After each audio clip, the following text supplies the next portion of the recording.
د ژوند تر ټولو لویه پوښتنه دا نه ده چې ته څوک یې، بلکې دا چې ته ولې پیدا شوی. راځئ یو عمیق سوچ وکړو. دا لوی کائنات، دا بېستنو اسمانونه او دا متحرک زړه او دا هره ذره چې غږ لري، دا ټول په دې دلالت کوي چې یو خالق شته، او هغه خالق یوازې او یوازې الله رب العالمین دی. الله فرمایي الله خالق كل شيء. الله رب العالمین د هر یو شي خالق دی او پیدا کوونکی دی. موږ سره چې دی دوه خبرې رالي. اوله دا چې الله رب العالمین خالق دی، او دویم غیر د الله نه دا ټول څیزونه چې دي د مخلوقات دي. او سوال دا دی چې موږ د څه لپاره پیدا شوي یو؟ زموږ د پیدایش مقصد څه دی؟ ډېر خلک دا ګمان کوي چې زموږ پیدا کېدل یو حادثه ده او هسې عبث پیدا شوي یو، زموږ د ژوند کوم مقصد نشته دی، او بس چې کله مړه شو خاورې شو بیرته بل ژوند نشته دی، حساب کتاب نشته دی. داسې نه ده. الله رب العالمین اشاره کوي دې خبرې ته: افحسبتم انما خلقناکم عبثا وانکم الینا لا ترجعون. ایا تاسو دا ګمان کوئ چې ستاسو د پیدایش دی د عبث دی، بې هدفه دی، بې مقصده دی، او تاسو به دغه ذات ته بیرته نه ورګرځئ؟ تاسو سره د ژوند په باره کې به حساب کتاب نه کیږي؟ دا څنګه ګمان تاسو کړی دی؟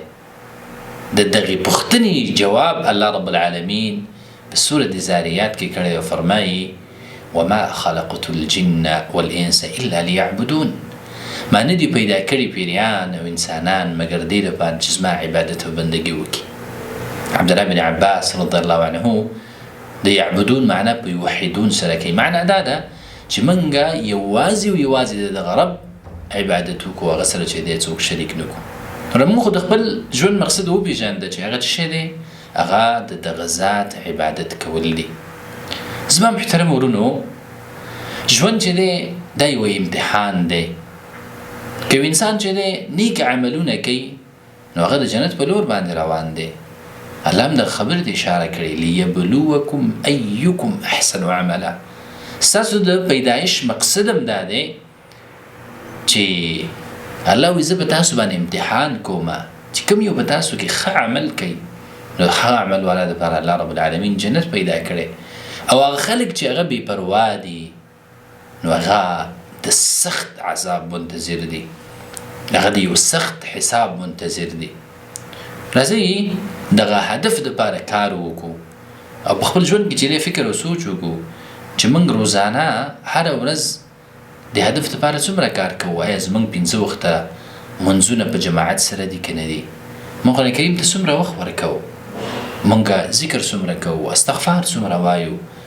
موږ په دې ټوله هفته کې کم بیمار پرسي کړې ده، صدقه م ورکړې ده، یوه ښه خبره م چاته کړې ده؟